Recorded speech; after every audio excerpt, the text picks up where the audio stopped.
Hello everyone, welcome to this full body mobility session. I'm so happy you're here. We're gonna jump right in and go into some neck rolls.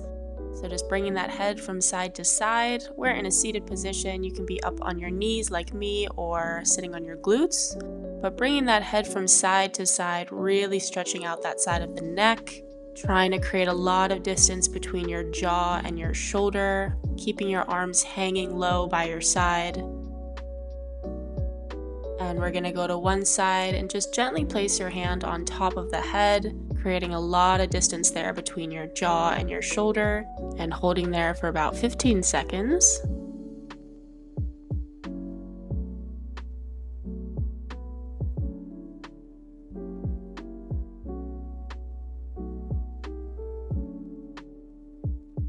And we're gonna go to the front, same thing, just place both hands on the back of your head and just gently pull forward, trying to feel a nice stretch in the back of your neck here. You can swivel that jaw from side to side, whatever feels nice here.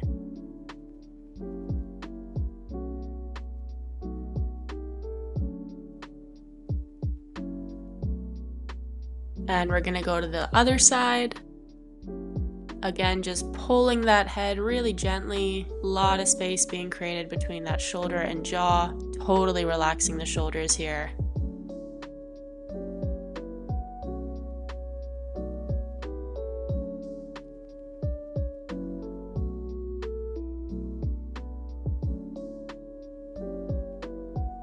And we're gonna move on. We're gonna get into a tabletop position with the knees under the hips, hands under the shoulders, and go into a classic cat and cow, arching the back, creating space between that vertebrae, and then bringing that rib cage down, chest up, glutes up, and just going from that cat to that cow, really emphasizing all of the movements here.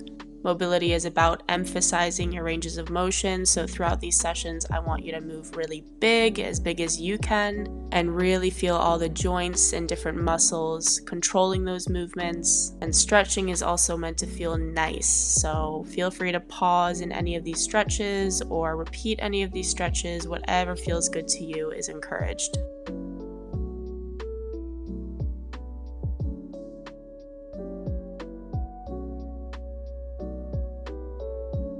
From there, we're gonna go into a neutral tabletop position and go into our scapular retractions. So from that neutral tabletop, all you're gonna be doing is trying to draw an arch between your shoulder blades and then come back down to kiss those shoulder blades together. So as you can see, I'm just moving through my shoulder blades here. My spine is not really involved.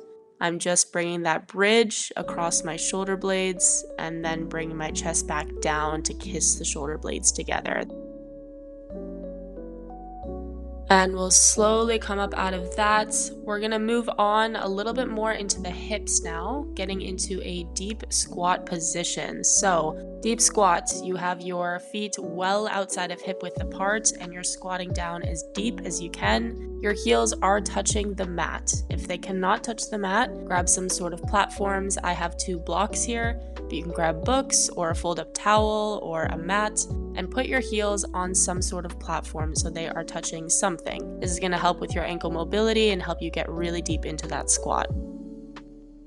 All right, and from there, I'm gonna put my hands on top of my feet and do a deep squat extension. So going from that deep squat position all the way up until my knees are locked out in that standing position. Just moving up and down at my hips here. If your hands need to travel up your legs, that's totally fine, but trying to keep your arms really low while your legs are moving from bent to fully extended, locking out at the knees at the top.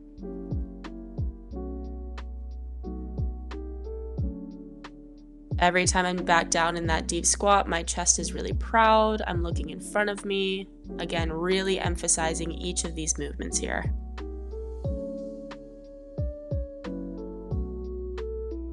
All right, from there, we're gonna go into our Cossack squat. So from your deep squat position, stick one leg out so it's totally straight and toe is pointed to the ceiling, and you're just gonna make your way across. Okay, so if you're someone that had the platforms underneath your heels, you can use those as well for the Cossacks. Just spread them out a little bit wider so you have a wide base. but you're moving from side to side using the ground for now and trying your best to keep those heels on the ground, okay? So again, use the platforms if you need to, otherwise use the ground as much as you need to.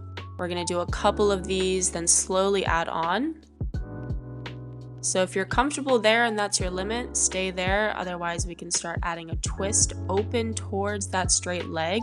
So big twist of that chest, of that spine, looking up at your hand as you're twisting open.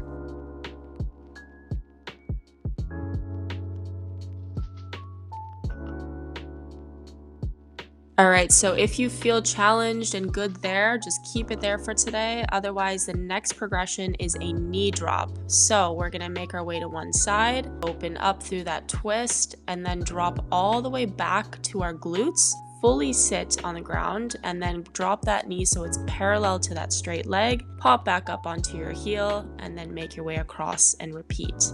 The hardest part here is, of course, coming back up onto your heel. This takes quite a bit of mobility from the hips, so flexibility from the hips and strength from the glutes and the thighs. If you have something in front of you like a couch or a pole or a bench, feel free to use that to help yourself get up, especially if it's your first time doing this. It's quite challenging, this movement, so don't be too hard on yourself if you can't get it today.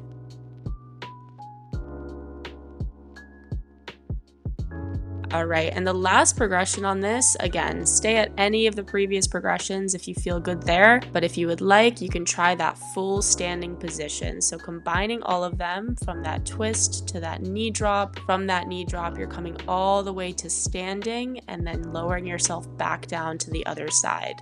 When you're coming to standing, I want you to keep one leg straight the entire time. So notice if I'm going to my left side, my left leg is going to bend while my right leg maintains straight, and vice versa. So one leg is always going to stay straight as the other one bends to lower and lift yourself back up.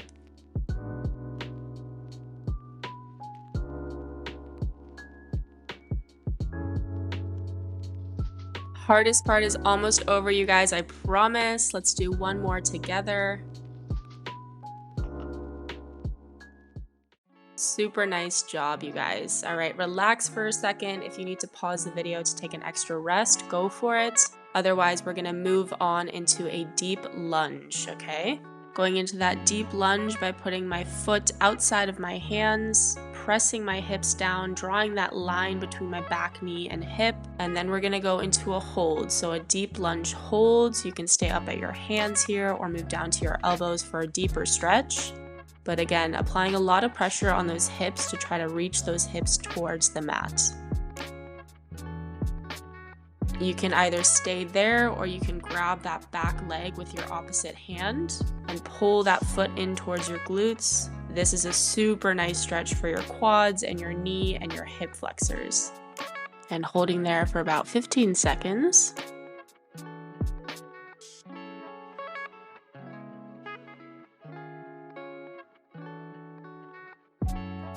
Slowly releasing out of that leg and going to the other side. Going into that deep lunge by putting my foot outside of my hands, pressing my hips down, drawing that line between my back knee and hip. And we're gonna go into our hold. So either up at your hands here or moving down to your elbows for a deeper stretch, putting that pressure on the hips to push downwards towards the mat.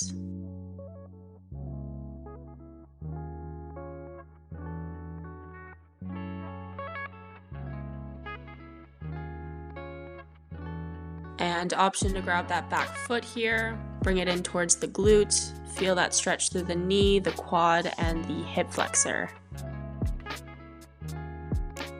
Another 10 seconds.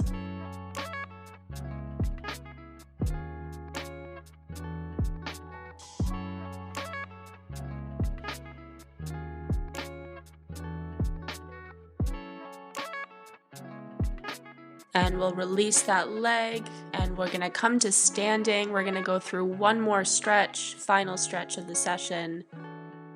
We're just simply gonna reach for our toes, but starting at standing and slowly making your way down, tucking your chin into your chest, rolling over at your shoulders, middle, lower back, and reaching for the ground. Just breathe and relax.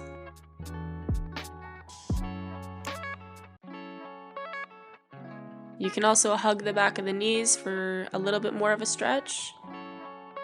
Couple more seconds. And we'll slowly release and roll up. Really nice job, you guys. I will see you in the next session.